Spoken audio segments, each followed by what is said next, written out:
Let me know when you're ready, Jalissa, with the Facebook Live. All right, we should be on Facebook Live now. There's always about a 20-second delay, but it's live now. Oh, okay. Thank you, Jalissa. Let me say good evening to each of you.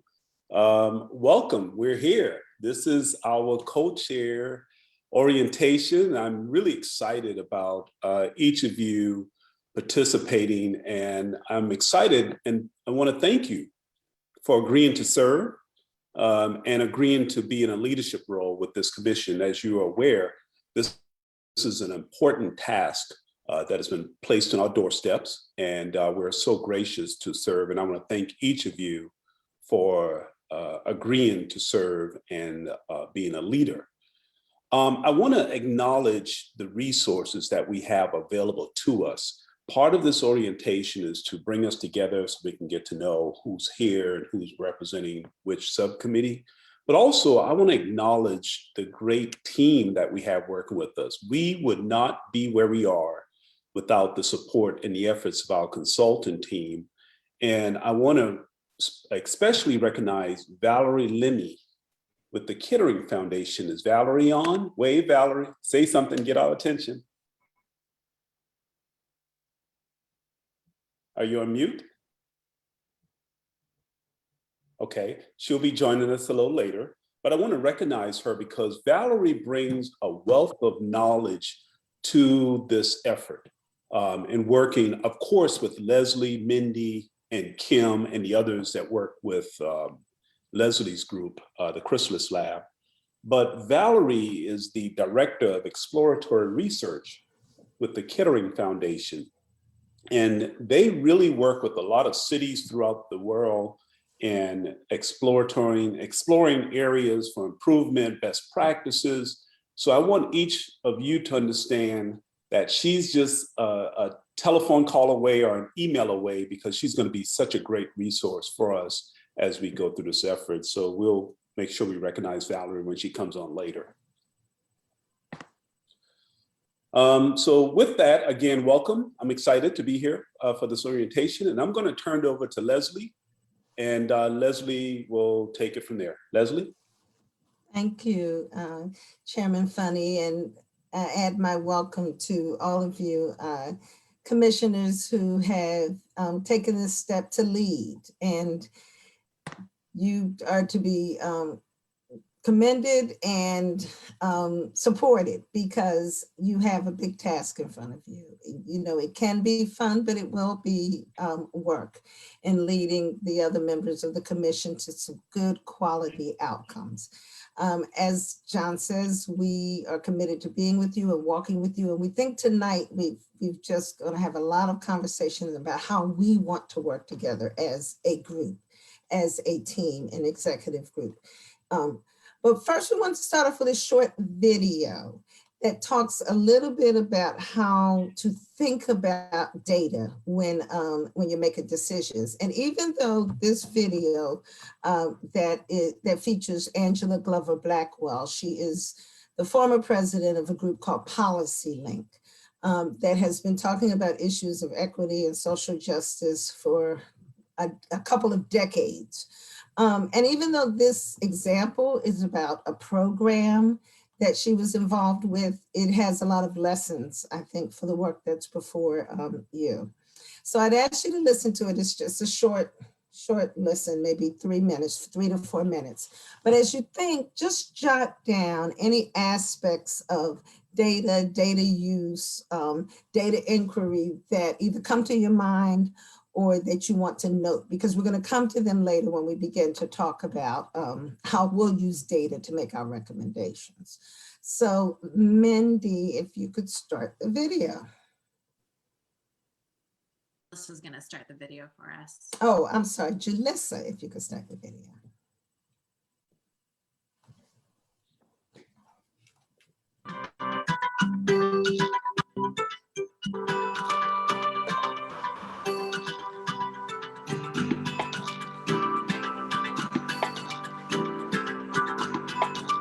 Policy Link is really driven by a focus on equity. Our mission is to advance equity by lifting up what works.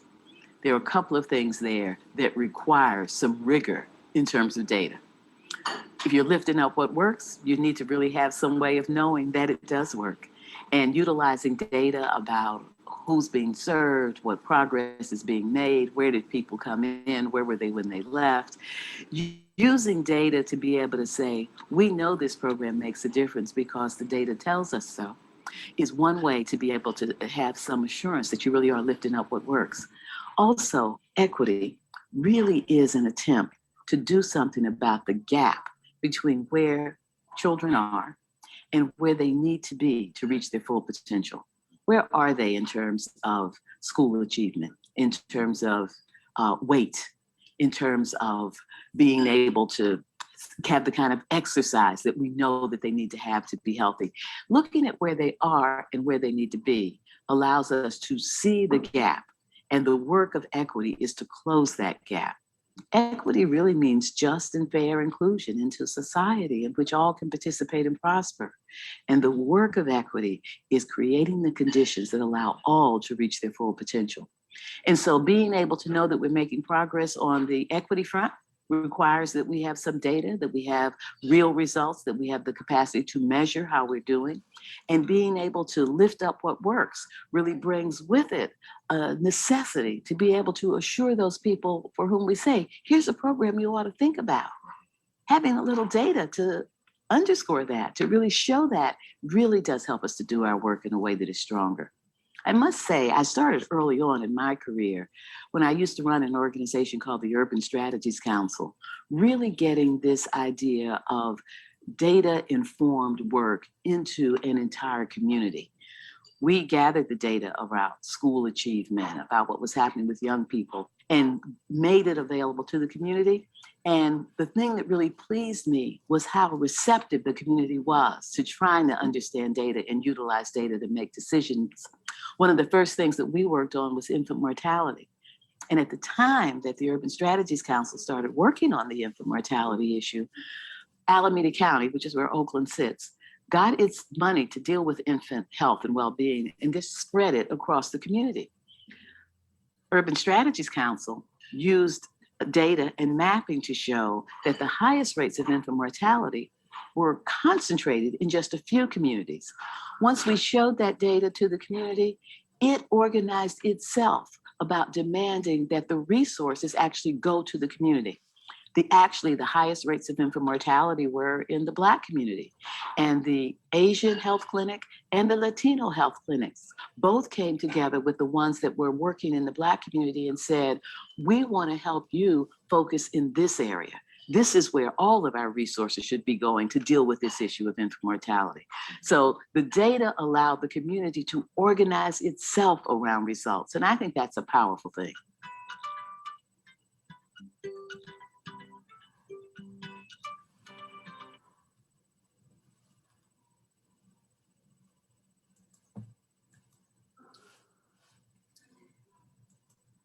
Okay, thank you. That was a wonderful video, and it really speaks to the data.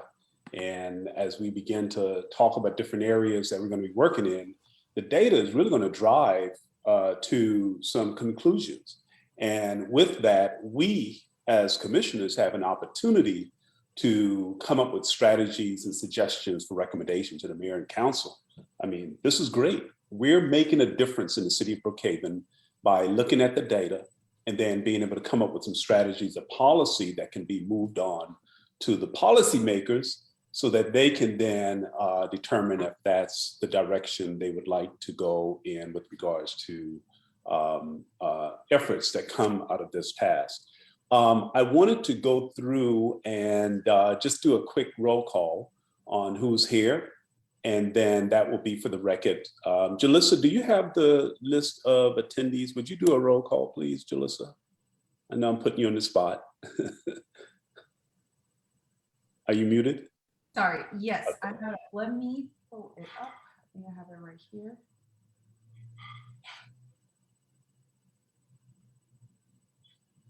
Loading. I'm sorry, my computer's been. Not a problem. Not a problem. Okay. Do you want me to start? Yes, that'll be good. Thanks. Okay, so Chairman Funny, Here. Commissioner Arif, Present. Commissioner Hudson, Commissioner Monique Hudson. Present, I'm just trying to come off mute. It's okay. Commissioner Minor, Present. Commissioner Moses, Commissioner Naglich, Present. Commissioner Pasquale, Present. Commissioner Russell, Present. and Commissioner Thomas. Present. Awesome. 100%, Leslie. Did you count that? Yes. Well, I want to thank each of you for being here and wanted to do the roll call. And additionally, I want to also thank our staff liaison. With us today, we have our leading city representative, our leading city employees, and they're going to be escorting us through that data piece and providing us with information from their respective departments. So thank each of you for committing yourself as well and assisting us with this. So thank you for joining us.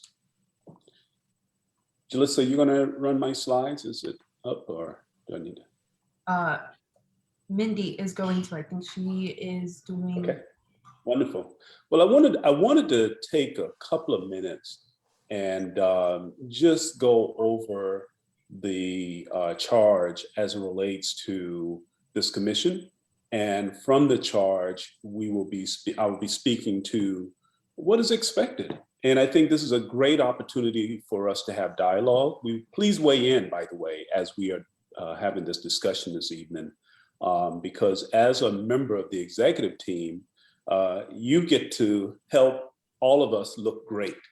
And when you think about the objectives, one of the main objectives is and I think I use this analogy with Leslie and her team, we're making the sausage in the kitchen and you're getting to help add the flavoring, the sage and the spices, and however you want to make this sausage taste, you're going to help us add the ingredients. So this is going to be a really good sausage when we're done. It's a vegetarian sausage. I need to share that. But are you vegetarian? But it's going to be good because we have a lot of people helping us mix the ingredients together. And you tell us when it's too much sage or it's too much pepper, because that's a part of a team working together. So here's some quick charge. As co-chairs, you're going to provide direction. And within your subcommittee, we're going to ask that you foster and build that trust and motivation. We really need you to jump in and help motivate this group of individuals that's serving on your committee. We want everybody to feel that they're in the kitchen with us. Although they may not be on the executive committee working with us, we want you to make them a part of the entire team by being able to motivate them in a very productive atmosphere, getting them to talk, getting them to give input. We have some quiet commissioners. We do. Everybody is not like Commissioner Moses. Moses, he spoke up, but we do have some commissioners that are quiet. So we want you to excite them and motivate them so that they will participate during the meetings. Again, we want you to work with your co-chair in identifying the roles tonight, and between the two of you coming up with who's going to do what. There may be some notes that may need to be taken during your meeting. One of you may take notes in one meeting and you may swap for the next meeting. There will be an opportunity for a co-chair to really give an update during my full commission meeting. So one person may do it this quarter, another may do it the next quarter or the next month, however we decide that. But it's important that you work together and determine what role you will be sharing and who will take the lead on particular roles within your subcommittee. Ensuring that the subcommittee complete the task and assignments in a timely and a professional manner. This is where the work is going to happen. This is where the rubber meets the road. Your work is so important for this entire commission that we want to make sure that you're equipped with support, Leslie and her team and Valerie, and we want to make sure that you're supported. If any time you need a little help, raise the hand, because we want to make sure you're supported We're not putting you in an island and say, hey, sail away. We want to make sure that you're supported. And we want to make sure that subcommittee chairs are committed to the additional time that's needed. There's some time needed for what we're doing. This is a very important task, and it requires a little time. I'm going to be honest with you. It does require some commitment of time. And I understand, if there's a work effort that's coming on, just let me know and I'll talk to your managers or your bosses. Or not joking. But no, seriously, if there's some work commitment, just, let us know. We understand those situations or family commitments. But what we hope to do tonight is to identify the scheduling of what's expected, and then that way you can block it out in your schedule. Let's see here. Next slide. Let's go through, and I wouldn't say introduce for the first time because we did this during the commission meeting. Let's reintroduce our co-chairs. For our Mission and Vision Subcommittee co-chairs, we have Commissioner Tiffany Russell. And there's Tiffany, I see you waving. And Commissioner Axia Pascal. All right. Hi. Good evening. Good evening. For our Hiring and Retention Subcommittee co-chairs, we have, let's get rid of this 1 minute, please.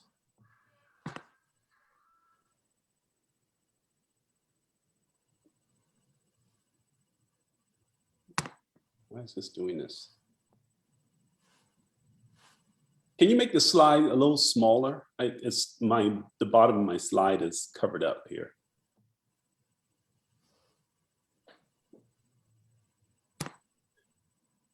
Okay, I see why it was on fit to win. It wasn't on fit to window. You can put it back now. Thank you.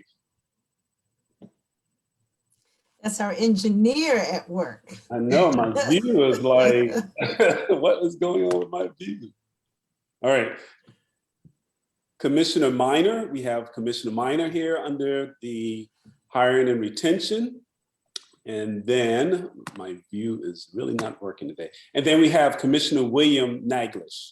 Again, this is for the Hiring and Retention Subcommittee co-chairs. Thank you for agreeing to serve. Okay. And then we go to Procurement and Contracting. We have Commissioner James Moses, and then we have Commissioner Alex Thomas. Thank you. Thank you for agreeing to serve as co-chair for this committee. And then we have Policing and Continuum of Force Subcommittee co-chairs. We have Commissioner Shahrukh Arif and Commissioner Monique Hudson. And just so I'm right, Commissioner Hudson, is it Commissioner Hudson Wright? No, it's Monique Hudson, Monique Wright Hudson, but it's Hudson. Okay, thank you for No hyphen, thank you. All right, thank you, and thank both of you for agreeing to serve also. Yeah, like I said, it's going to be really exciting, and the work that's going to take place, you can go into the next slide, the work that's going to take place is really going to be driven by what happens within each of the subcommittees. A couple of things, and I'm not going to read this, I won't insult your intelligence, but some traits that we identify as successful leadership trait would be leading by example, being proactive. We want you to be very proactive. If you think of something that we may not have thought about, just basically, touch base with us. We want sincere engagement and outreach. We want to hear from committee members, and when we get into the community input component of this, we want to hear from the community, because ultimately what we do is going to impact our city and our community and the residents here within the city as recommendations are coming forward. We want to be able to have strong communications with not only your committee members, but also with the full commission. Additionally, when we begin the community involvement component, we want to be able to want you to have strong communication to approach and address matters as it may come up during the public involvement component of your committee work. We talked about encouragement, support, diplomacy, and tact. We want to make sure that we are following those traits so that we can always be accountable to the mayor and council, It's very important that we perform in such a manner that we represent them. They've assigned us and they've charged us to serve in this commission because of who we are, because of our professional experience, and because of how we have presented our information to be considered to be a part of this commission. So again, diplomacy and tact is very important as we represent the city of Brookhaven. Now, the delegation, group planning, analysis, facilitation, consensus building, problem solving, and decision making. That's a lot. That's a lot of work right there. And I want you to think about this because there's more than one way to solve a problem. There's more than, I know, engineers, we feel that there's only one way, but in reality, there's more than one way to solve a problem. And as you begin to have your discussions with your committee, and I'm going to give you an example, an ant bed. Yes, an ant bed. If you have a hill ant bed in your yard, there's more than one ways to get rid of that ant bed. It's how do you want to get rid of that ant bed? You can take a leaf blower and you can blow that ant bed and fly ants all over the place. Do you want that? No, you've gotten rid of the ant bed, but look at what you've done. You've spread the problem throughout the yard.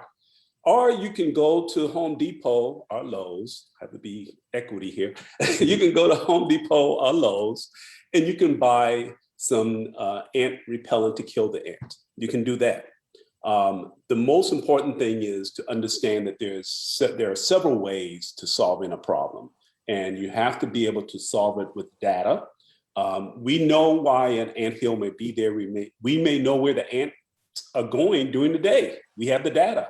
So you can go to both sites and eliminate the problem. So I'd say that to just say that we have to be able to get into the problems, identify what the problem is, and be able to come up with some decisions that we feel will be an outcome that will be successful because of the data that we have. And we talked a bit, I spoke earlier about dedicated time. As leaders, we have to dedicate time to make sure that we're doing what needs to be done. And there are going to be several things that's happening within the executive committee. We have to review materials, agendas, and minutes with staff and consultants. The staff liaisons, and then our consultants, Leslie and her team. And then you would have to prepare for your subcommittee meetings, as well as the commission meetings. And then you would need to dedicate time to interact with subcommittee members that may be working on some specifically assigned tasks that you give them. So there's a time commitment here, and I appreciate each of you for volunteering for this role. So that we can enhance the city of Brookhaven and make certain that it's a sustainable city into the future. All right, I'm going to turn it back over to Leslie. Thank you, Chairman Funny. So we want to hear from you all around how we work together, forming these team norms. You may recall in our last commission meeting, it was suggested in the discussion that we need norms for how we work together and respect one another and connect.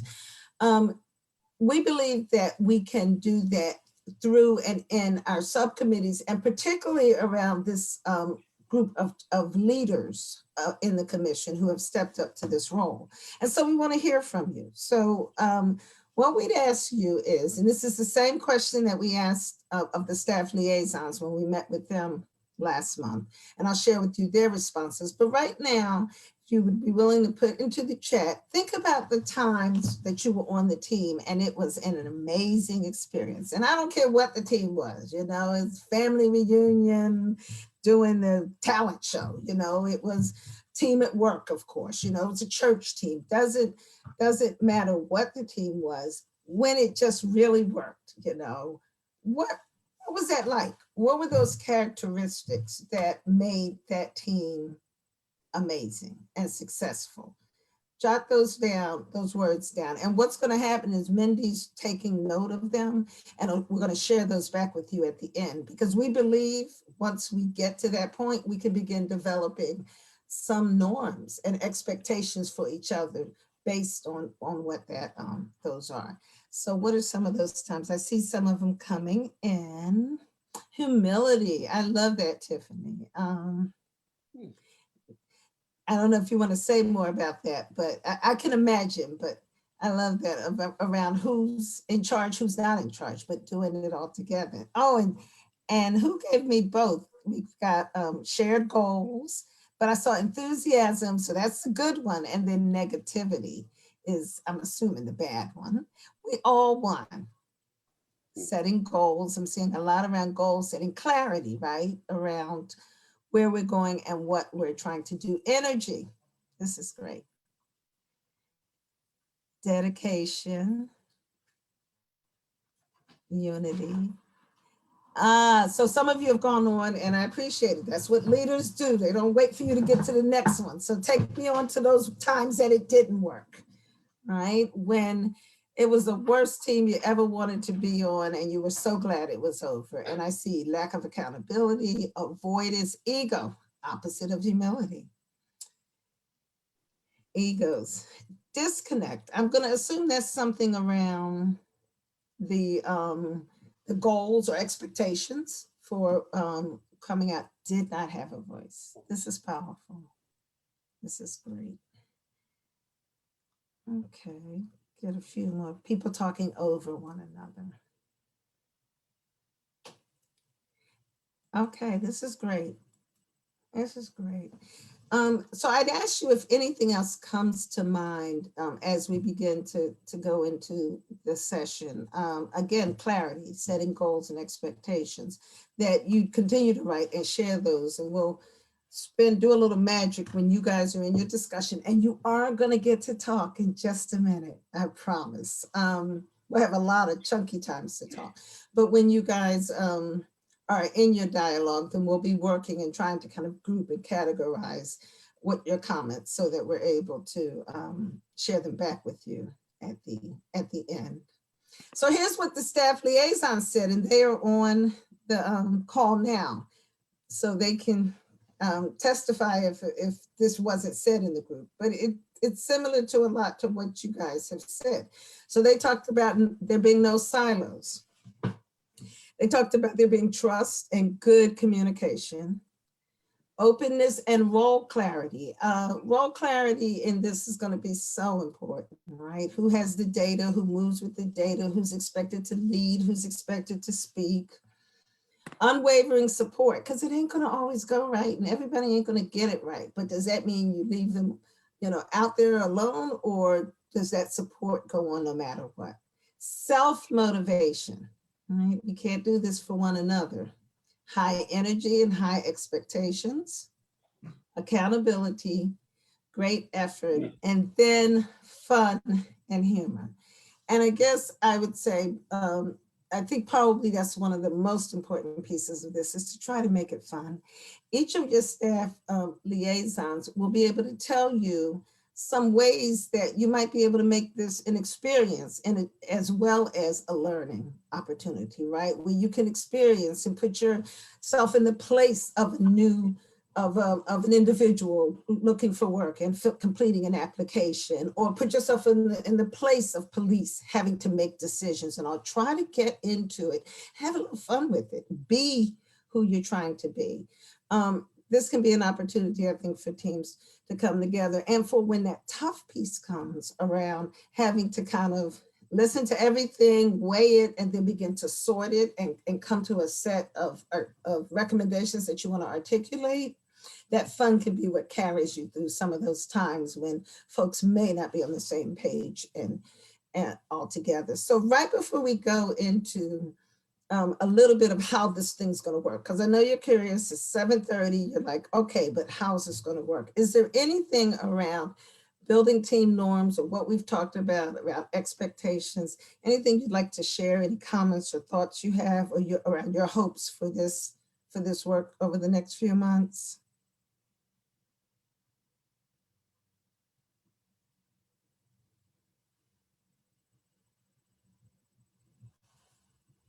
I have one just thought about the commission in a whole. I mean, I feel like the opportunity to apply, of course, or submit was extended to the whole Brookhaven community.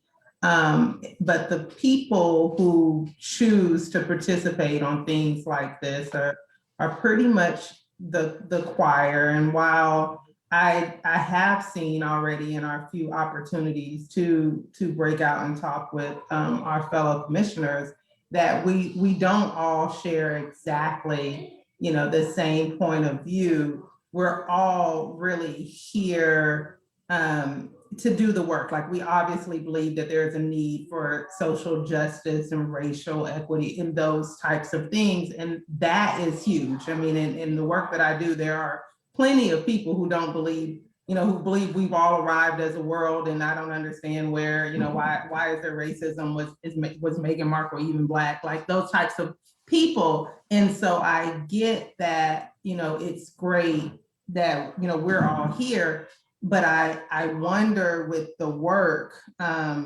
just making sure that we're able to hear or have an opportunity to hear that group of people, the folks that don't think we need to be doing the work at all. And so when we talk about silos, I know that we can have our own silos, even amongst the commissioners. Like I said, I've seen that there are some people that, maybe further left than others.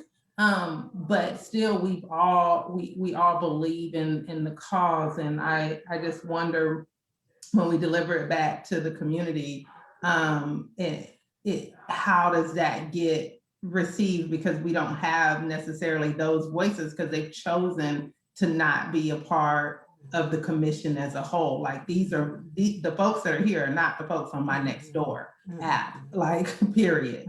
So I just wonder, how do we transition that work? Yeah, I can start, and Leslie or anyone else who'd like to join in, you're welcome to. I think great point, great observation. As we put the commission together, you're right, we responded to people who applied, which may not be those that doesn't have an interest in this topic. What we intend to do throughout this process, two things. One, we will be creating for lack of a better term, a speakers bureau, where we go to different homeowners association meetings or different events, and to different organizations, to be able to communicate with them what we're doing and be able to get their input. Really, we want to be able to receive their input, because I agree with you. Some people within different organizations may have a different opinion. That's the one effort. And secondly, we will be doing community outreach throughout this project. Such an engineer, throughout this commission. And the purpose of doing that is because we want to hear from people within the community.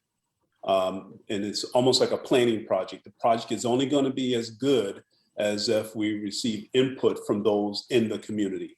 So we want to make sure that when it's time for us to go out to the community, that we really rally up support from the co-chairs and commission members to help us get good attendance to these meetings, so that we can really hear what people are thinking. And when we hear that, we would be able to incorporate that in the fold, or we'll be able to validate it and not validate it, because the data is going to really be the gospel truth. The data tells us a lot. And I see that Valerie Lemmy is on. I see her on here. Valerie, you missed your Oscar-winning introduction, but you're here. I see you here. But I wanted everyone to see Valerie, because Kettering Foundation works extensively with other cities and municipalities to be able to help us with that data piece. But and thank you, Valerie, for being a part of this team.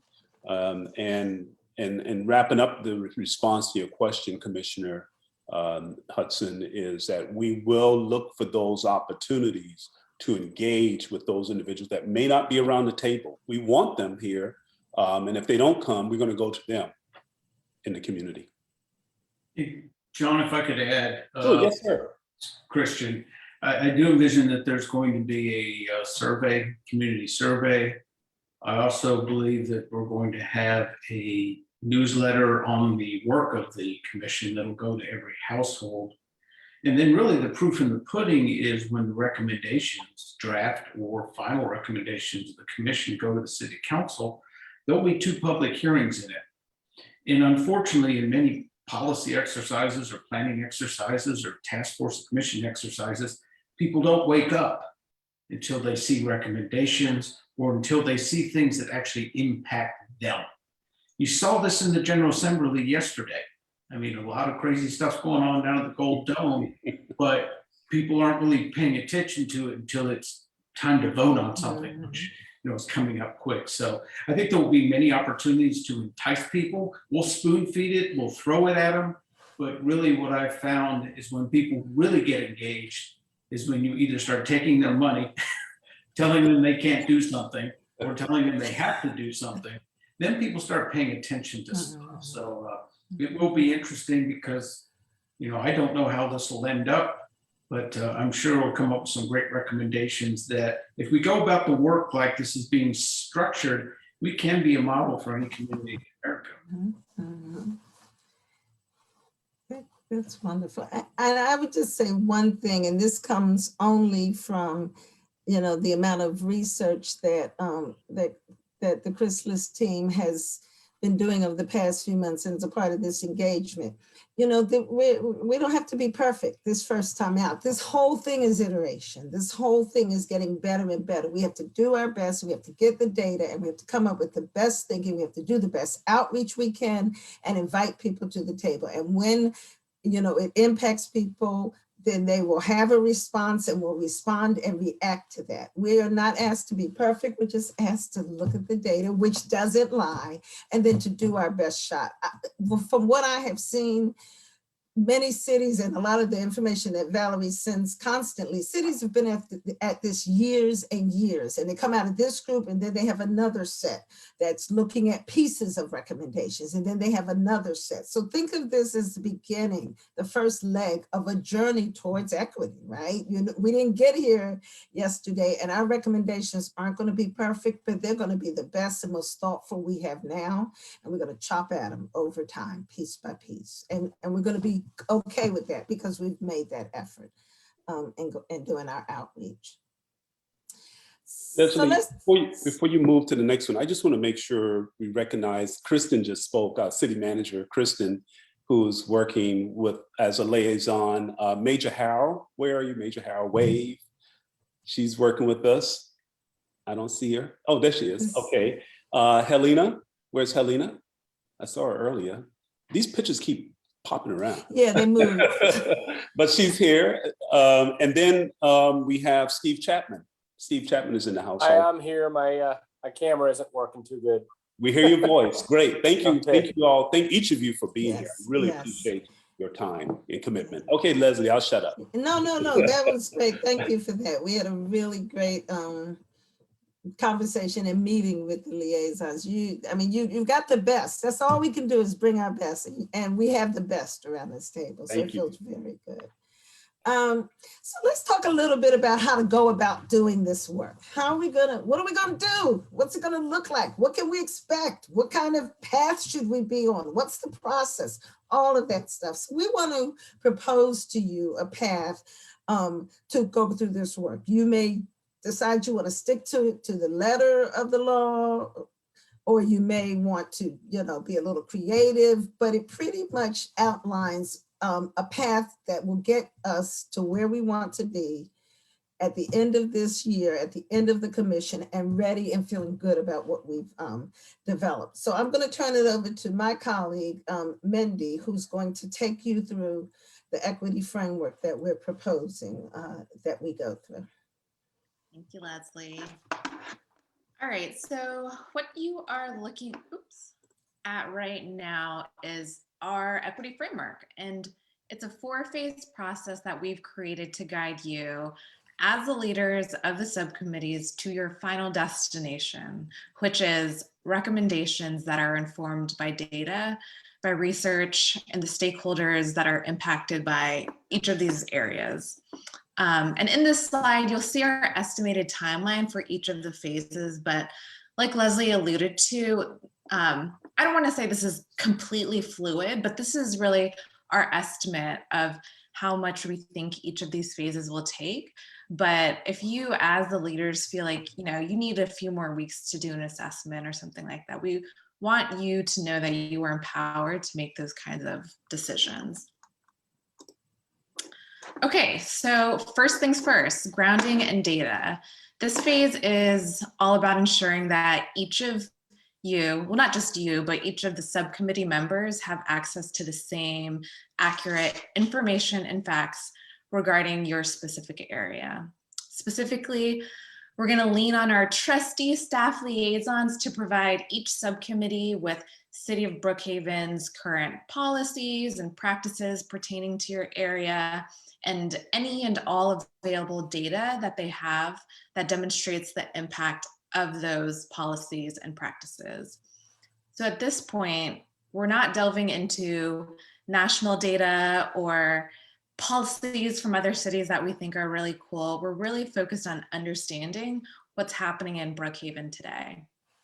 And, you know, right now, some members may think that they know or may know more than others about this given area, or they may think they know more, but be unconsciously coming to the table with some preconceived notions about how the city operates, or maybe they really just don't know a whole lot yet. So this phase is really about level setting everyone's knowledge so that everyone is equally empowered throughout the rest of the process.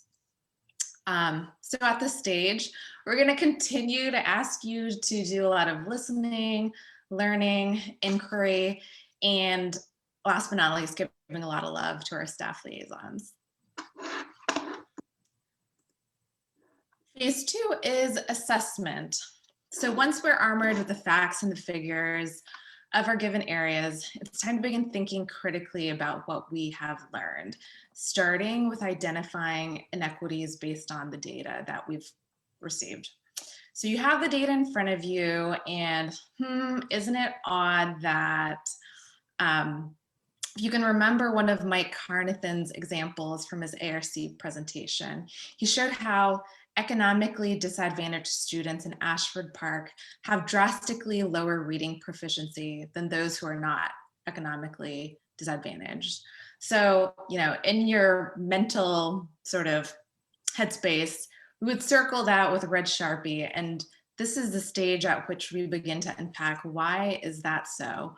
What is causing this inequitable outcome? To help with the assessing, we're going to give you an assessment tool that we're calling the 4P assessment tool, and you'll see shortly why we're calling it that. But to recap at this point, this is when you're starting to analyze why certain inequities might exist. And that's not to insinuate that it's something that's malicious, you know, embedded in the policy or practice. More often than not, it's not malicious. But those are the questions we need to begin to ask and unpack.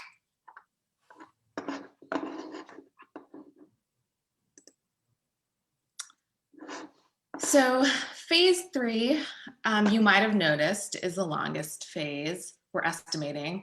And this is all about research and stakeholder engagement. So first is really stakeholder engagement in my mind. And this is how you really, this is the way you validate or repudiate some of these suspected factors that bubble up in your assessment. It's through inquiry of those directly involved or impacted by the inequity. So my previous example about reading proficiency, if you're thinking about like who would I engage in, or who would I consider a stakeholder that I would want to have a conversation with to get to the bottom of this?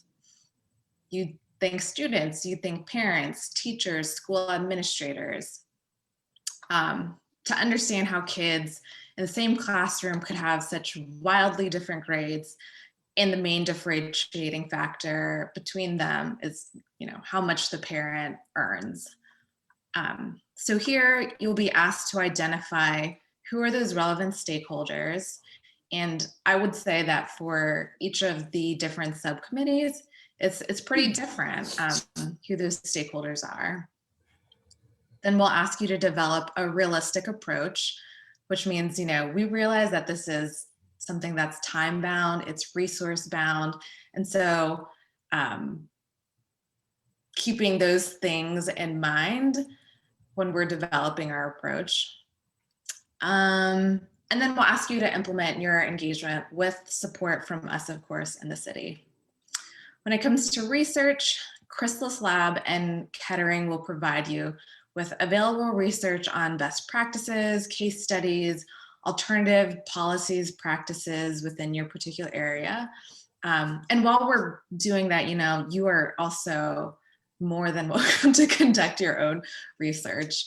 And we'll also ask the staff liaisons to analyze the research for ideas and different things that align with the subcommittee findings and other relevant circumstances, meaning,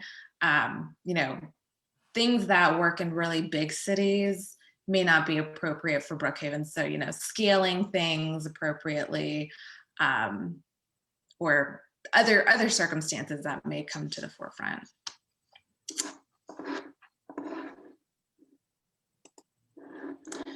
So then the last phase is obviously developing your recommendations based on all of the information that you've gathered up to this point, based on your critical thinking, everything.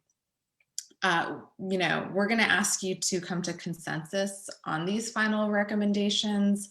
And then you'll take these recommendations and present them to the full commission, which has sort of a final approval, which will happen in November, we're estimating. One thing that Chrysalis Lab will work with you on is co-creating an appropriate template for the recommendation format and content, because this has been done a lot of different ways in different cities, but we want to keep in mind something that is appropriate for Brookhaven, for the amount of information that we have, because at the end of the day, we're not going to have every fact and figure in the universe. We just don't have, sometimes don't have all that data. And so whatever it is that we come up with, we want to make sure it's something that is aligned subcommittee to subcommittee in terms of format, and will produce just a really high quality of report that will ultimately go to the rest of the city. So before we open it up for questions, I'm going to turn it back over to Leslie to talk about this 4P assessment tool. Thank you, Mindy. One thing I would say around the entire process is that we're going to come up with a lot of ideas. That coming up with ways that things can be better is not going to be difficult. And so the reason we want to use this tool and then have the community engagement piece is to determine how much energy there is around these changes, to begin to prioritize. Yeah, this is a really big lift and not that many people are concerned about this. This one's in our face. This one people are talking about around their dinner table and et cetera. And so these are the kinds of discussions and decisions you'll want to make in your subcommittees to really determine what it is you want to move forward and what you want to emphasize. So let's talk about the 4P assessment tool: people, place, process, and power. I wanted to, Mindy wouldn't let me. I wanted to use an example about hosting a party. I see you smiling, and why nobody came to the party and figuring out if they came and what part of town and traffic and all, because I just wanted to get us out of our heads. But she convinced me that it may be better to go back to Angela Glover Blackwell's video about how she looked at these aspects and they worked for her. So let's think about it. The people. One of the questions you want to ask in this phase, you've got the data, you know how it goes, you understand how the city of Brookhaven works. Who's most affected by this issue? Who is it when we think about issues of equity, right? When we think about equitable outcome, and that's another important thing. that I would encourage you.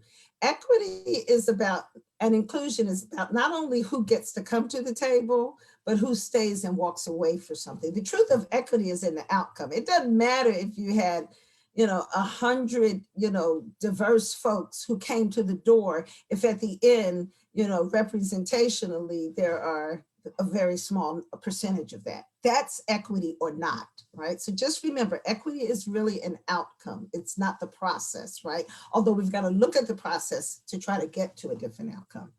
So who are the people affected? What is the particular impact people are feeling, and what's the cost on people? So when you think about Angela's example, they were looking at infant mortality. Where was that happening? Who were the families for whom that was happening, right? She said it was Black families and Asian American families. What was the impact of that? So that would lead you to questions of how did they address these issues of infant mortality? Did they have access to doctors, right? Did they have health insurance? So when you begin to ask these questions, you begin to understand the story behind the numbers, which is where we've always got to go, right? So who is being impacted? The people, the impact of the people, and the cost of that. The next P is place. Where is this happening? So what Angela spoke to was, the whole county was Alameda, but what they began to look at, what particular neighborhoods, right? What particular communities is the issue occurring, right?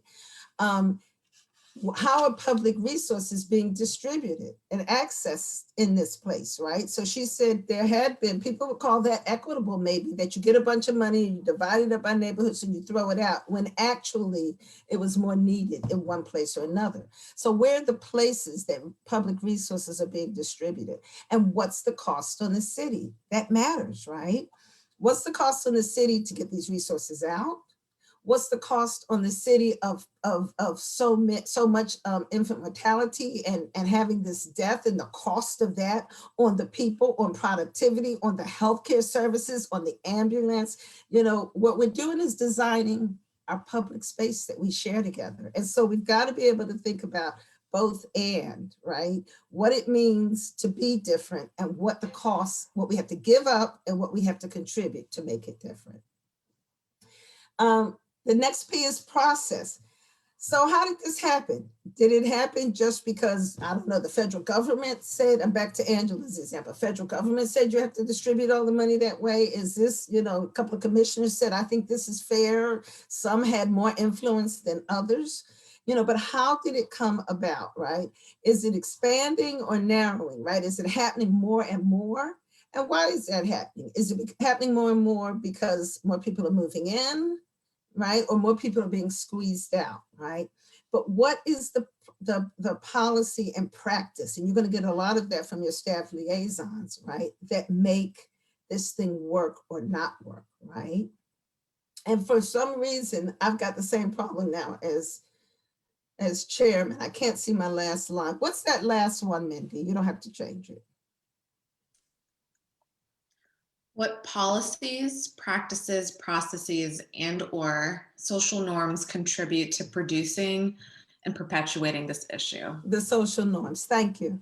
So what is it that we're just doing culturally that's perpetuating the issue, right? Around where people are even able to live. So this is where one of the charges of this commission, you may recall, is to identify and recommend positive and equitable policies and practice that might not be in the purview or specifically related to these 4 issues, right? So when you think about where things may be happening, you may end up by saying, well, it's happening there because there's no transportation to get in emergency situations to the doctor. So you've got some issues and recommendations around transportation, right? And around, those pieces. It's happening there because, around a social norm that you don't have the same, the equal access to public services in a particular area. So it really depends on why things are happening and what our formal practices and our informal or social practices.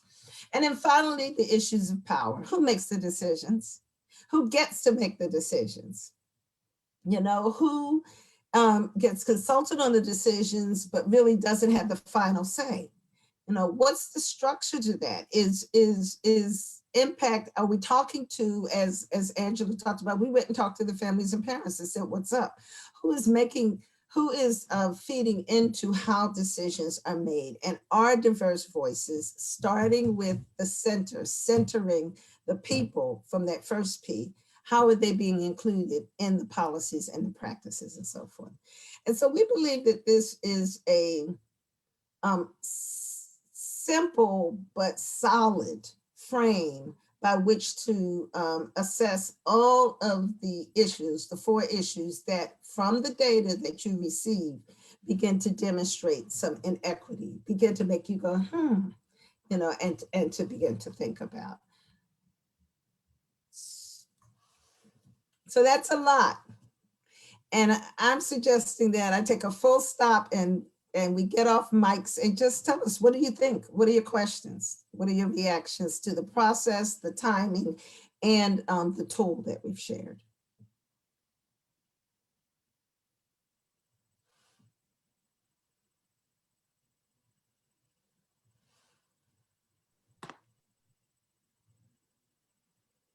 Hey, Leslie, you know I'm not bashful to speak, so I'm just going to start this off. I think the process looks really good. And I like the 4 tools, the 4P assessment tool that have been presented. I know we are about to come to this point with COVID, and it looks like the public involvement pieces from June until August. Everybody's going to be out of town. Everybody's leaving to go on vacation. No, I'm just saying. But I think we may want to monitor that piece carefully as people may begin to escape during the summer months, to make certain, as Commissioner Hudson said earlier, we want to be able to capture input from people. So we may monitor that closely to see what the populace is doing within Brookhaven. Mm-hmm. This is Tawana. I think the plan looks good. I do agree. I do think some of the dates we might have to negotiate a little bit. We're already in March. So with the grounding and the data, you know, it's April will be here in a blink of an eye. So just want to make sure, and that's one of the most critical pieces, because we do need time to really understand the data and process it or what have you. But so that would be the only thing. But other than that, I mean, I think the 4 Ps look great. And in my opinion, I really see that as kind of the lens that we all need to look through. And it's really to help us as we kind of go through this journey, so that we're making sure that we're asking the right questions, and we're consistent, whether we're apart working and doing our committee work or together. We should still be always leaning towards this lens. So I do really like this, and I think it's very centering for us all. So that's what comes to mind for me. So thank you for sharing this and putting this together. One thought I have, this is Commissioner Arif, I think the assessment and the tool and the dates and everything makes sense. In some cases might be a little bit aggressive. It feels like a lot of work, and we all as the leaders signed up to do the work, but the rest of the subcommittees, you know, and the commission members, some of the things as I think about, you know, just kind of understanding people, place, process, power, and going through data, it takes a lot of time.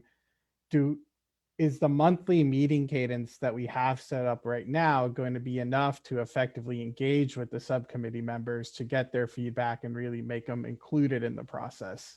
I guess that's just a concern I have while I think about how much is going to go into this effort right now. I guess I'll start if Leslie can jump in. You're great recognition. I'm so glad you brought that up, and great points. And I feel that each subcommittee is so special. You're going to have your own night to have a meeting. You're that special to us. But you made a very good you made a really good observation. Yes, there's a lot to go through to handle during the commission meeting. So because of that, and we're going to talk about that a little later, each subcommittee will have your special night to have your subcommittee meeting. Yeah, well, Leslie, one thing I was going to point out too, that I know that the co-chairs will be able to lean on each other and support of strategies and ideas as they go through the Ps. And I think the meetings will inform each of the committees how new ideas about how to address some of these issues, and perhaps even some opportunities for co-creating as we particularly move into the community engagement phase. How can we really get into and explore conversations about varied topics with some people whose voices are not typically heard. So I think the opportunity to lean on each other as we go through this process and go through the Ps, both independently, but also together.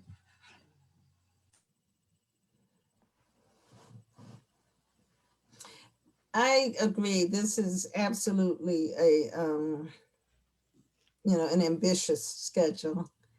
But I do believe also that working together, so if we continue to meet, and more to come on that, but we're hoping that this can be a support and executive team, right? So as we're learning, hey, I'm going to be talking to, let me make it up, the Salvation Army next week, and I'm going to present at their leadership team. Why don't you come over and share what you guys are thinking? Like, we can begin to do a lot of co-presentation, together, and also your independent and individual meetings. And, at least one of us will be there to help it move, such that the commission meetings can be a little bit of shaping and problem solving too. So when we come to the full commission meetings and you share out, here's what my subcommittee's doing.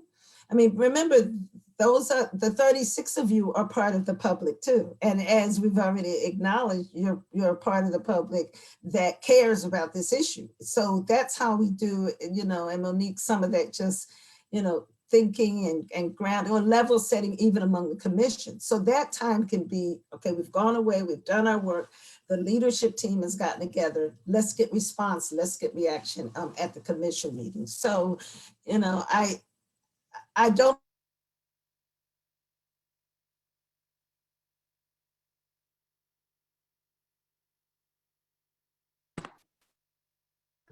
Leslie's frozen for me. I don't know if she's frozen for everyone. Yeah. We've met with the liaisons. Yes. Leslie, you froze for a few minutes, 1 minute. What was you saying? You were making a statement. Can you repeat that? Oh, I'm sorry. Okay. I can't even remember, but I was complimenting folks, saying I think if we're creative and we can make it through this. But I'll also say that we met with these staff liaisons, as we said last month, and they already have data coming your way. So at least, it won't be the first meeting. They're already thinking about these exact things. What's the data? What are the numbers? Who's come in? How far back to look? Some of you have already even made requests of them. So we at least will start at a point that they have been having their opportunities as well.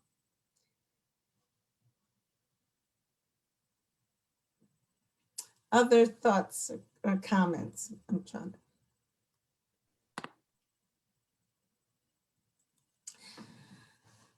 Tawana, this is so real, what you said, because email will kill us, won't it? Email will kill us in the next few months. I don't know. I don't know if look, I'm gonna toss this one to Christian or John or Julissa. I think it would help us to have something like that. I think it's about what we can do as a city. Yeah, and it's more so like, I think for the minutes, I think email's great. You know what I mean? Like, I think email has a purpose, don't get me wrong, but I'm just thinking from a standpoint of, as we move into this work, we'll need to be able to, communications will need to be fluid, you know what I mean? So, and to your point, the example that was given as far as, speaking at Salvation Army, et cetera, like how would someone know that, if you missed that email, you may not know that opportunity exists. So just was wondering if there is a place that we are able to leverage outside of just email. Yeah, let Kristen, myself, and Julissa put our heads together and discuss that. And Leslie, we'll come up with something, but that's a very good point. We need to have a repository for our documents and information. So yeah, we'll chat about that and get back to the commission. Okay, thank you. And to Well, thank even you. yell help, right? Just help. Here's where I am. You know, subcommittee member gone rogue. I don't know, but just a space for us to be able to do that.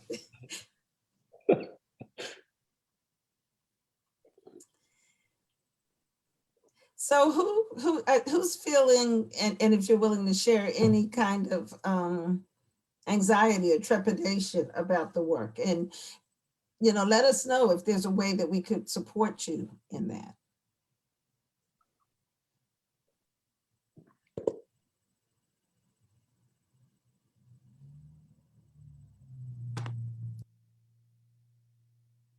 I think it's pretty natural when you go under, start to undertake such an initiative where it's like, oh, wow, that's, family work, all this sort of stuff. But, my personal thing, Leslie, I think this layout here makes a lot of sense, knowing that the staff liaisons are thinking about the data, right? And for me personally, it's just about, let's get into it, let's start attacking it, and let's chip away with the task at hand. It's not really worth spending a lot of time being too nervous or anxious about it, right? Let's just get into it. And that's what helps my anxiety, personally speaking.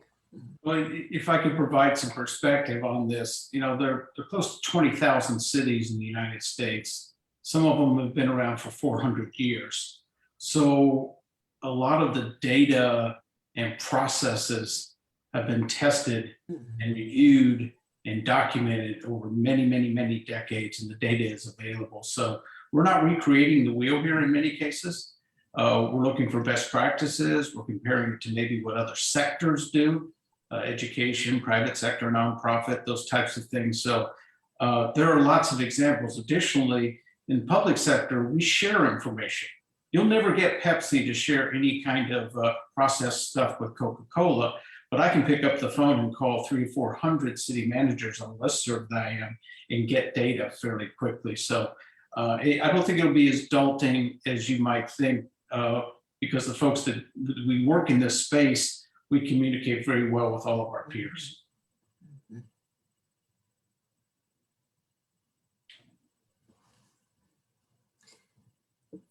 So Valerie, I'm going to put you on the spot just because you're so smart and you see the whole world from that purview. Are there any thoughts or reactions that you might share with the group? I think the first thing is to recognize that this is a journey, and this is one aspect of a longer journey, and you will come together as a commission. You will share with the city council and ultimately the larger community your draft and final recommendations. There are opportunities to partner with other organizations in your community to review the draft and final recommendations. As was mentioned earlier, you probably will be invited to speak at a variety of different organizations. And I think the idea is every time you're at a table and asking who else should be here and how can we engage more, and ultimately have a final product that is the start of another series of community conversations about how people can come together to work on shared concerns about making their community more inclusive, more just, and more equitable. And that's and hopefully, the Planning Commission and other bodies will also be places where there are opportunities to talk and to share and to understand how this work is integrated into the larger scheme of what happens across your community. And I'll give you just one example. You're not the only place that is talking about change and looking at issues of race, equity, and inclusion. We are working at the foundation with the International City County Management Association and 24 communities who are looking to embark on your work. And the good news is that you and a few others are, a league ahead of their work. They're just getting started with the sort of ideas about what can be done. They haven't even begun to have community conversations. And you have a commission, you're meeting, you're talking, you're thinking about ways to engage. And so we're going to be calling on you to share with your counterparts, both elected officials and appointed officials, what you did and how you did it and what you're learning from that. And lastly, I will just say, It's not just communities that are talking about change. Today, and Christian has been a longstanding member, the Government Finance Officers Association, primarily comprised of the fiscal leadership of local government jurisdictions. And they announced that they were changing the use of an acronym. Now, that may sound like something very small, but the acronym was the Comprehensive Annual Financial Report, or CAFR. And those of us of color in particular recognize that in some places, particularly South Africa, that is a very derisive term. And so here's a group of finance folks who said, we recognize that we are implicated in our history, both in the US and as our partners internationally. And we are stepping up to say that this isn't inclusive. People's feelings are at play when we're using terms that are derisive in their particular society, their particular community. So even associations of professionals are recognizing that it's time to look inward and see what our practices and policies are. And that's a bit about what you're doing. And you have the luxury of also looking outward and how you can foster the practices and the policies and the programs that will make your community more equitable, more just, and more inclusive. So I am just so proud to be able to observe and share what our research says about what happens when people come together to work on shared problems. Thank you.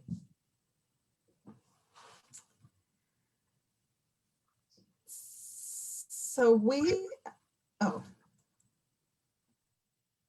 someone took their mic off.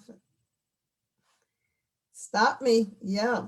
So we actually had built in a little break this evening. So you could get up and stretch and bio, whatever you might need to do. It was just 5 minutes, but actually we've got a 3 extra now, so it's 8 minutes. So if we want to go into the next part, which is going to also be an active discussion about how we're going to meet, how we're going to get together, what it looks like, and communications and so forth. But if we all took a break from now and we're back at 8:20, actually we'd have 8 minutes. And then we'll go into the second part and make sure we get you out of here by 9. So does that work for everybody? See you at 8:20? All right, thank you.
we'll give it another minute for a few more folks to appear.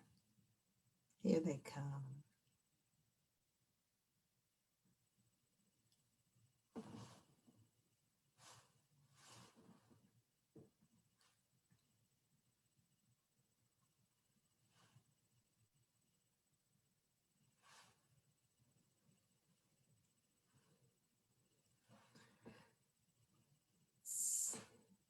So Chairman Funny, do you want us to get started?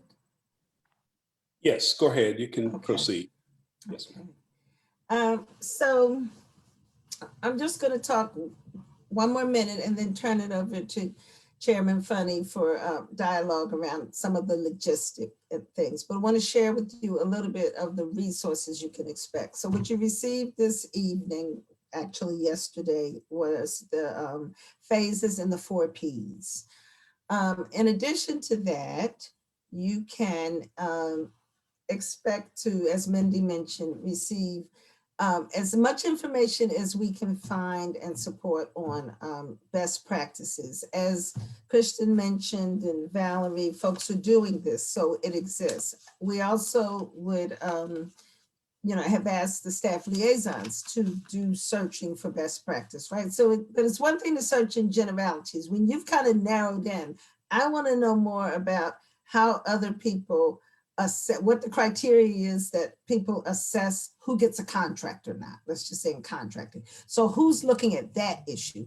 The more focused we can be, then we can be very specific around not only general best practice, but we might be able to say, name the top 5 cities who have addressed this issue. So as we hone our questions, then our best practice research will get better. But we'll be pulling it together, and we urge you, there's nothing like Google to do that as well. And there are absolutely some great resources on the website. The Georgia, help me, GMA, Georgia Municipal Association, has a whole equity workbook and kit. And there's another one, the Association of County Commissioners of Georgia, ACCG. Both of those links are on the website. So there are really some great ones already. And then also, Mindy mentioned that we'll be co-creating a recommendation template. And I don't know if she emphasized that we'll be co-creating it with y'all. I mean, basically what we want to over time understand is what's the nature of the feedback you're giving, right? How is it that you would want it presented, right? We're going to have information, some of which goes very deep, and some of it which goes very broad. So our final set of recommendations, we have to decide the appropriate depth, right? And size and scope for that work. So we'll be creating it together, and of course, also with Chairman Funny and Christian and the city, because we need to present something to them in a way that it's valuable. It can be acted on, understood and acted on. So all of that actual set of recommendations is really important, because that's the stage, as Christian mentioned, between everything we've been thinking and then what really can end up happening.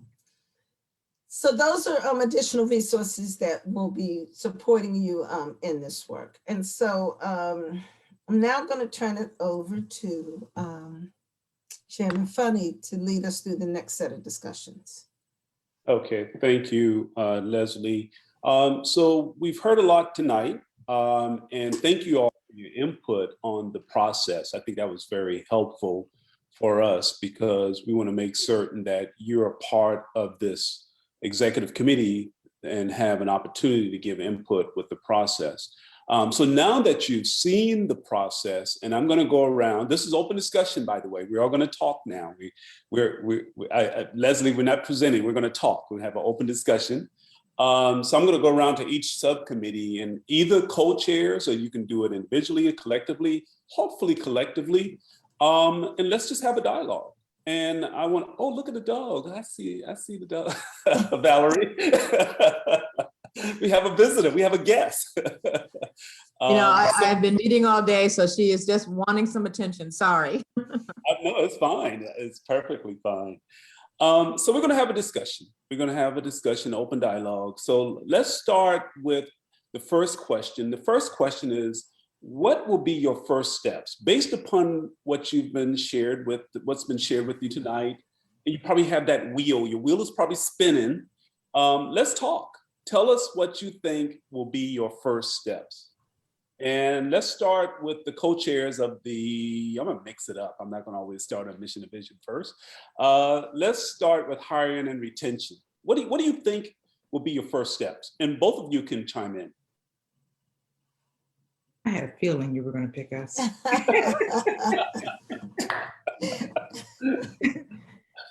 Well, I don't know how William's feeling, but the first step is he and I need to connect. So that is certainly critical. So we'll Agreed. We'll make that happen. So first priority step. I don't know. I don't want to move on to the next one, but William, do you have any other thoughts aside from us connecting and meeting and kind of really putting our heads together on what that could be? Anything else from you? I think that's very important, and then find out, I mean, we've got to have that data on what the issues are so we can really get started on a worthwhile conversation. Yep. And then the second question, and I'm going to stick with hiring and retention since we're there. When would you like to meet? When would the two of you like to hold your subcommittee meetings? I think when we meet, we'll figure that out. Okay. I don't know, because I don't know his schedule and his life and his priorities and schedule. So let us get back to you on that, if that's okay. Yeah, that's perfectly fine. These are just some initial thoughts, just for open discussion. But no, that's perfectly fine. And as far as communication, and I mentioned this to Leslie earlier today, we want to not structure and concrete a communication protocol, but we want to make sure that we have some process and protocol in place. So when you send an email, if you can send the email to myself and CC Leslie and Mindy, and they will get it, they'll dispatch it to their team. And then if I don't know the answer, I'll get Leslie to answer it. But yeah, just make sure we have the communication there, because one, we want to be responsive. We want to be able to address any questions, anything come up in a timely fashion. And if you need to grab a telephone call, just, everyone have my cell phone number when it comes to reaching me or email. Okay. And we'll get with Kristen and Jalissa and figure out how are we going to handle and manage the wealth of information and data that's going to be moving from one dot to the other. So we'll figure that out, because I know Valerie's going to be sending us a lot of stuff for this committee, and then there's going to be some stuff for that committee. We need to be able to manage that very efficiently. So we will definitely handle that and come up with a process for it. Any other questions you may have of Leslie and the team or me, or hiring and retention? Anything? I don't think right now. The other part's going to be important is meeting the rest of our team and engaging with them to figure out ideas they have, skill sets we've got there that are going to be able to help us along, because I know Tawana and I will not be able to do it all, just the two of us. Okay. Yeah, I think for all of the subcommittees, it'll be, I mean, what you will have to do as leaders is pretty quickly get there. And all of you, professionals, you do this every day in your life. But these volunteers quickly assess, where the energy is, and folks that you can begin, who begin to speak up and volunteer to support. If it's helpful as you think through a meeting schedule, what we would like to propose is that this group, the executive team, that's who you guys are, the executive committee. This group meets the week after the first week of the month, so that you will always have 2 solid weeks. Do I have that right? You meet the week after the full commission meeting, excuse me. So we have that commission meeting the 3rd week. You would meet the 4th week of the month. So you'll always have the 2 solid weeks to meet with your subcommittees, come back, prepare for the full commission and also just thinking about, no set dates yet, but that feels like a good time to debrief what happened, think about it, hear it, adjust, and then have time to meet with your committees in doing that. So that's generally what we've been thinking. John, if I could offer, I think it would be useful to have the staff liaison involved early and often to essentially not create boundaries, but answer basic questions like for hiring. Well, we're not a union shop, so kind of take that off the table. You know, those types of things get out of the way early, and having the staff liaisons in the early meetings will be helpful, I think, for all of the subcommittees. Mm-hmm. Yeah, that is a good point, Kristen. Very good point. Yeah, without the staff support, nothing much else can be done, because you're going to drop off a truckload of data, and you know that's going to be very helpful for the work. So I agree, Kristen, that being involved early on in that first phase is so critical to the subcommittee's work. All right, I'm going to pick on vision and mission next. The co-chairs for vision and mission. What would be your first steps? And it can be something different, or it can be the same. So I think my very first step will be to reach out to Tiffany. I haven't had the pleasure of meeting her yet. So I would love to reach out to her and hopefully have a conversation via Zoom or phone before our March 18th, full committee meeting next week. And, I think somebody sent an email. Have we seen who are going to be the members of our subcommittees yet? Because I haven't seen that, if that's the case. So I haven't seen that the names of the subcommittee members. So do we need to reach out to them before the next meeting of the full committee next week? And Leslie, you can chime in. I think the list is going to be provided. Did we determine when? Yeah, that list is going to be provided.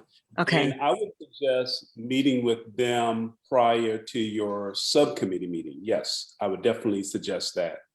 Yeah. Catch up with them prior to. And it'll give you and your co-chair an opportunity, to really review expectations and discuss some of the anticipated goals of the subcommittee. Pretty much a narrative of what we discussed tonight. That's and you have the process now, so you'll be able to begin to lead over to them. Here's what we're going to be doing. Here's the support we're going to be getting. Again, they're going to be following your energy.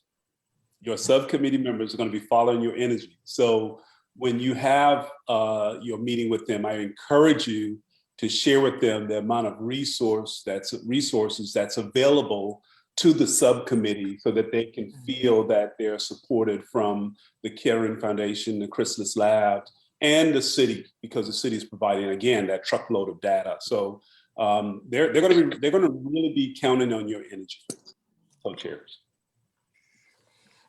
One thing I realize is that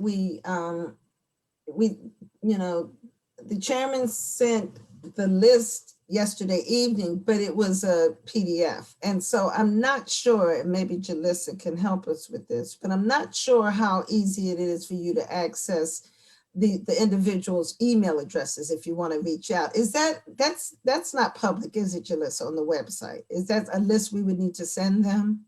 Yes. Okay. Correct. The email addresses are not on the website. And well, that makes sense. I would be very upset if mine were. So that makes perfect sense. So what I'm realizing though is that you have the list of names, but we'll take another step and make sure that you have their email addresses so you can reach out to them as well. Yeah, we'll get that out to them. Thank you. That'd be very useful. Yes, thank you. I have just a clarifying question.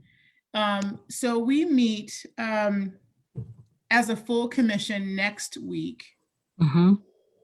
And then our goal is to have this committee, the executive committee, meet the fourth week of every month.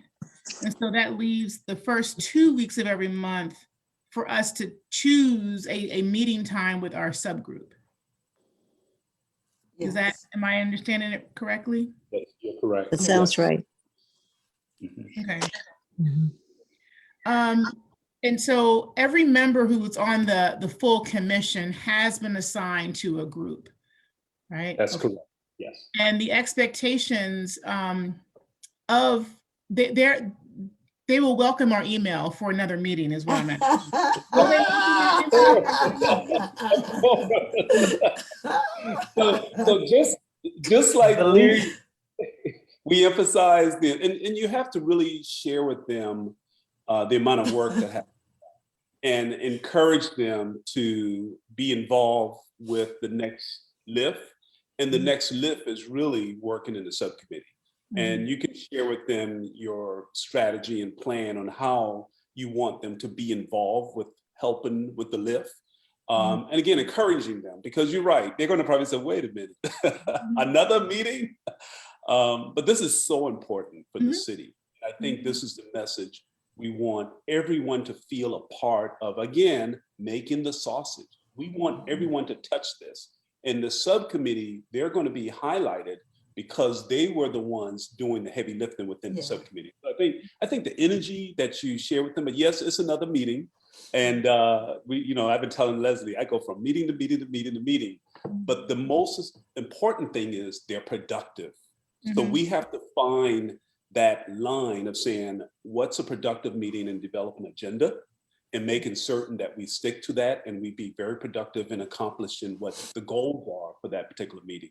And then one last question regarding just the kind of protocol, I guess, and safeguarding our materials and all the data that we'll be kind of looking at.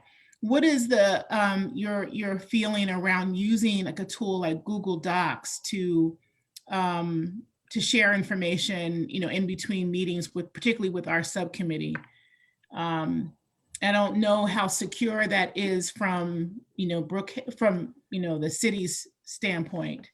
I find it to be a useful tool to share ideas, kind of have a living documents and working through things. But I don't know what your thoughts are about that, or if we should be concerned about using any of those tools.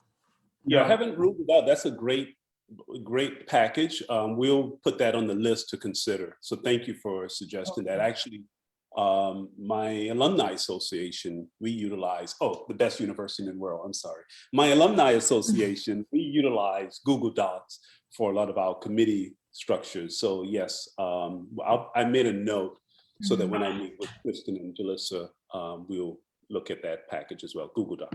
Yeah, I'd only ask, once we come up with a platform, stick with it. And of course, everything that you produce is a public record anyway. So we're not going to be giving out any information that is sensitive anyway.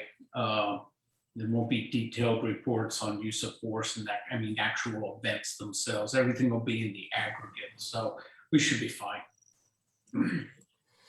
And one other thing I'd say, Tiffany, is that with the exception of maybe a handful, not more than 6 or 7 commissioners, everyone signed up for a committee of their choice. So the people you got said they wanted to work with you.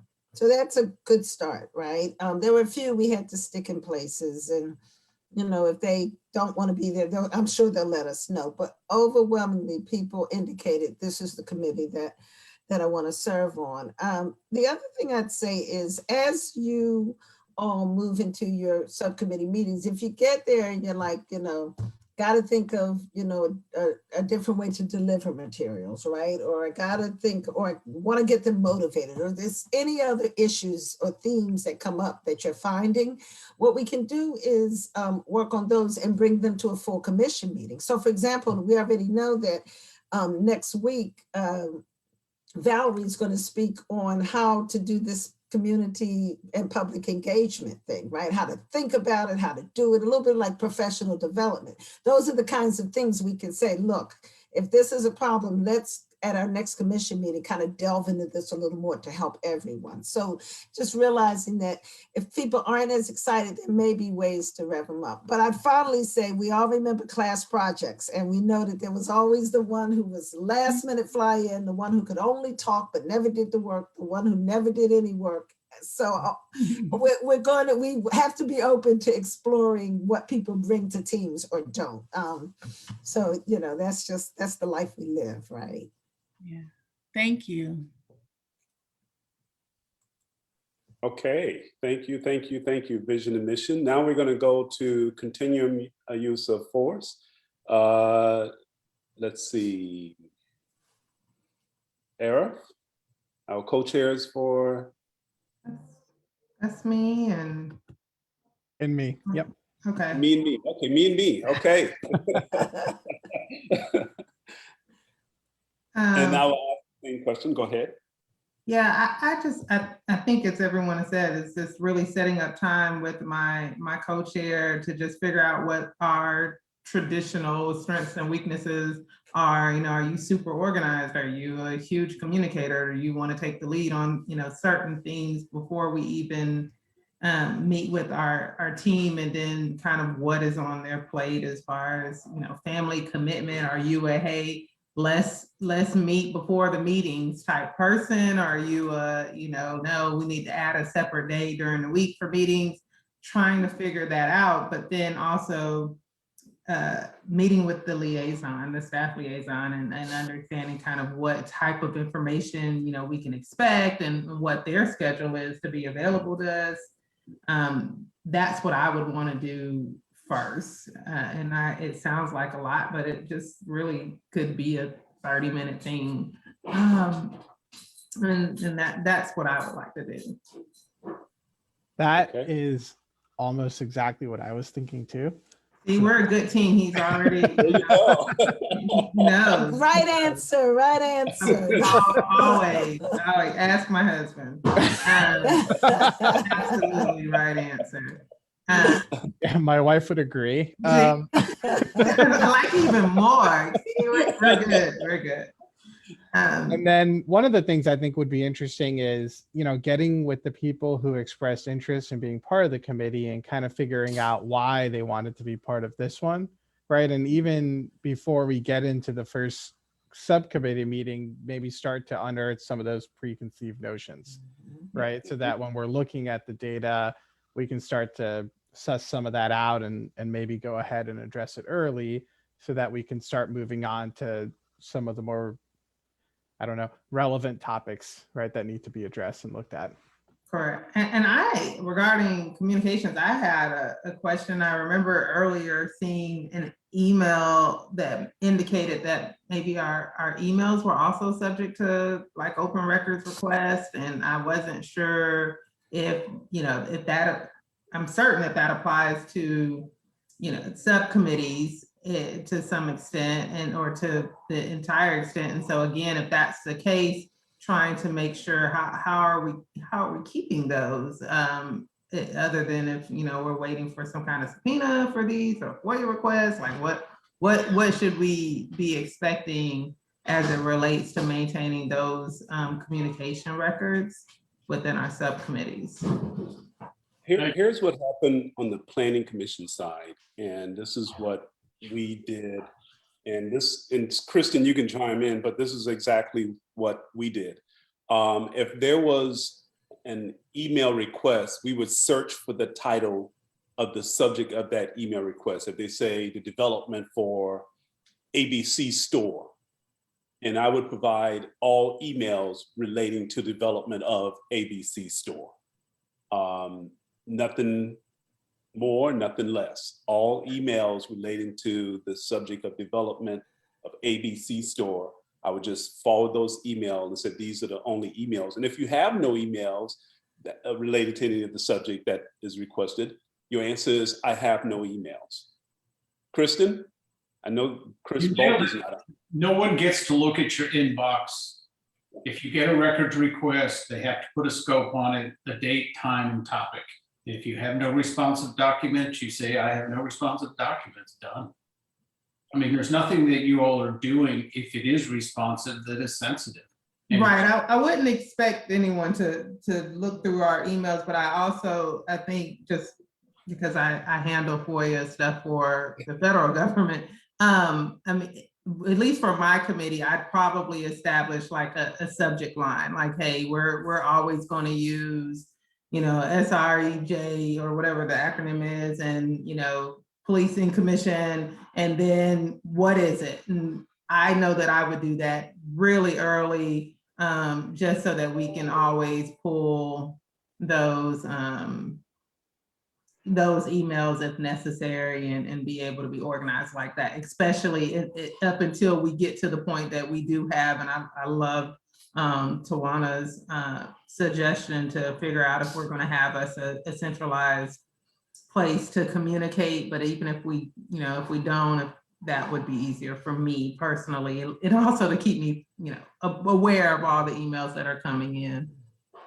Commissioner Hudson, that's a wonderful recommendation. That's a great idea. I know, right? Would you share that with the other co-chairs and we can follow that protocol? Because I think that's great to have a format for the title of an email. Yeah, I will. We'll all come up with one. I'll write it down. It'd have to be short, but it's usually helpful.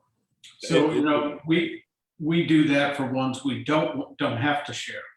So all of my emails with the city attorney start with, in the subject line, attorney-client privilege communication. That way it's easy to exclude from a search that may actually be on a topic that is public. That is so it's a good idea to have that. It's a great idea for everybody. Just start your subject line with the acronyms. Yeah. I love it. I love it. All right. Commissioner Hudson, thank you. Commissioner Arif, thank you. And who's left? I see this is what happens when you go out of order. Now I missed one. Who am I missing? And they're going to speak up. I know they are. Who are you? Who did I miss? Procurement and Contracting. How could I forget that one? All right.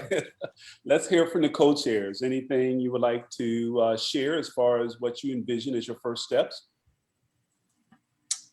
Well, I'll start. I think there's been some great ideas and suggestions that have already been made.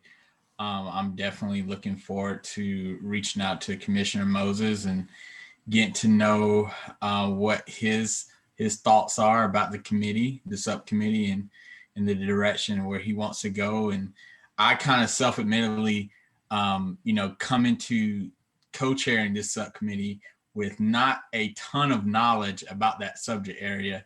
And I know that's something that I've shared before, but I'm definitely looking forward to talking with Commissioner Moses and kind of getting his ideas and see what his first steps want to be. Great. And remember, we have someone who's working with us, who works with several cities throughout the world. Her name is Valerie Lemmy. Remember now, we have these resources for you. So just because you haven't worked a lot with procurement and contracting, the resources here. And this is what I want everybody to understand, the importance of the resource that we have is to make sure that you do a great job. So we're definitely not going to let you go out on the island and be out there by yourself. We're here to support you with those efforts. So I'm really appreciative of the resource that Chrysalis Labs and Kettering Foundation brings to us. And we have another visitor. Commissioner Hudson has a visitor. Awesome, I love it. Okay. You are touching all of our hearts. That is so. My 14-year-old keeps passing, and if I look like I want to kiss, he's going to run in the other direction. This is all a ploy not to go to bed. Don't be fooled. All right, I'm sorry. Go ahead, Commissioner Thomas. You can continue. Or Commissioner Moses. Well, I was just going to tell any of the commissioners if they need to get a hold of me at any time. My email address is unit4236@gmail.com. That's my residence here, so that's why I can remember it. So, if you ever need me, just shoot me an email. I'm usually on the computer most of the day anyway, so I check my email quite often. And I'll always give you a response. It may not be what you want to hear, but it will be a response. Awesome, awesome. Okay, so we've heard from each of the subcommittees. So thank each of you for your input and your discussion, because this is now taking formation to moving into the next phase of work, which is really the subcommittee getting started and moving into their efforts. The next area I will address would be a writer. The commission, thank you, Kristen, we will be bringing on a writer to be able to help tell our story. I believe that as we are doing things that are very innovative, that's out of the box, we should be telling the narrative.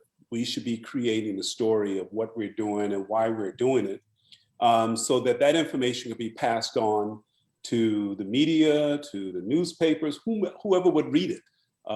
That's really the purpose of bringing a writer on, so that they will be able to help to listen in. They'll be participating. Well, let me state this. They'll be listening in on our meetings. And as we are preparing for the full commission meeting, they will begin to write a story about what's coming up and what will take place at the commission meeting, and give some real purpose to it, and put some, I call it buffers around what we will be handling during the meeting, so that we tell our story and not someone creating a story for us. Additionally, Jalissa will be bringing on an intern from Oglethorpe University to assist her with the efforts for this commission. I'm so glad that that's going to work out, because this will help Jalissa. Jalissa has a handful, but she's doing an awesome job. But as we get into the subcommittee work and move further in the process, there's going to be more work to be done. So we are so fortunate that the city approved bringing on an intern to help with this. And where best to get an intern than the university that exists in the city of Brookhaven. Sorry, Arif, I know Georgia Tech is right around the corner, but Oglethorpe is right here in the city. We look forward to working with our intern. Additionally, Jalissa is working on a newsletter. That newsletter is going to be able to capture a lot of information for our citizens, and it will be there as a document that they can sit and read and understand what we're doing, who's doing what, and there will be featured articles in there as well. So Kristen mentioned that earlier about the newsletter. That will reach all residents within the city of Brookhaven. So thank you again to the city for making this resource available, so that we can get the messages out, so that when there's a survey that goes out, it will probably be in the newsletter, and people will be able to see it, and they'll be able to log into the computers and participate. Or it will also list the commission meetings, list our future meetings, as well as subcommittee meeting dates and times. So if anyone wants to join in, they can definitely join in and participate with the meeting. So with that, any questions for me before I turn it back over to Leslie? Leslie, on you. Thank you.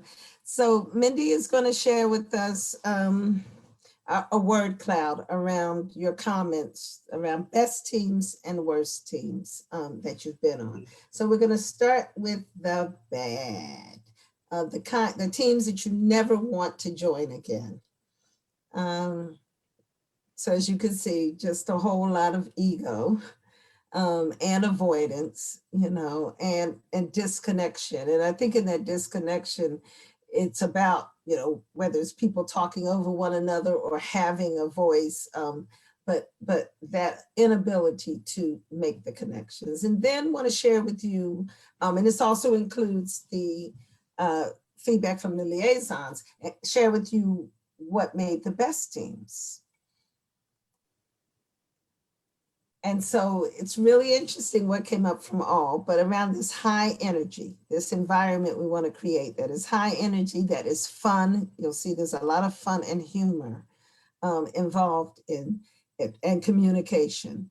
And then trust in one another. Trust grows over time, but I think we've taken a great step towards it tonight, so that we have each other's back around the work. And then again, the avoidance of silos. And so what we're going to suggest is that we take these words and try to craft some a little bit of language around them to be norms that you may take to your first subcommittee meeting. But I'd also suggest that you think about having this exercise at the very first committee meeting you have. Ask folks, it's much to, you know, as we talked about earlier, and Commissioner Arif spoke to around finding out what's bringing people there, what's on their minds and their heads. I loved hearing almost all of you speak to, I want to know the personal, right? Because we're people in this. I want to know what your life is, when you'd like to meet, how this works, what makes sense as you begin to know one another. Remembering that at the center of all of this is people, right? The people we are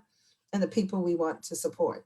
And so I love and encourage you to keep that centered in your head, that we are talking about real people and we matter in that process. And so the degree to which we can increase and strengthen those bonds, we're gonna end up with a better product. So we'd like to come up with some language around those, but suggest that you think about this simple but very tangible and meaningful exercise as you go into your subcommittees so that they can begin to feel connected to one another. You've got all the emails, you've got all the addresses. Do not hesitate to reach out with any questions or concerns or any ways that we can be of support to you, and as well to your liaison. We'll get a good list to you that has committee, all of your members, all of their contact information, and the liaison, so that we can start using that on a regular basis. And thank you for your time and the opportunity to hang out with you.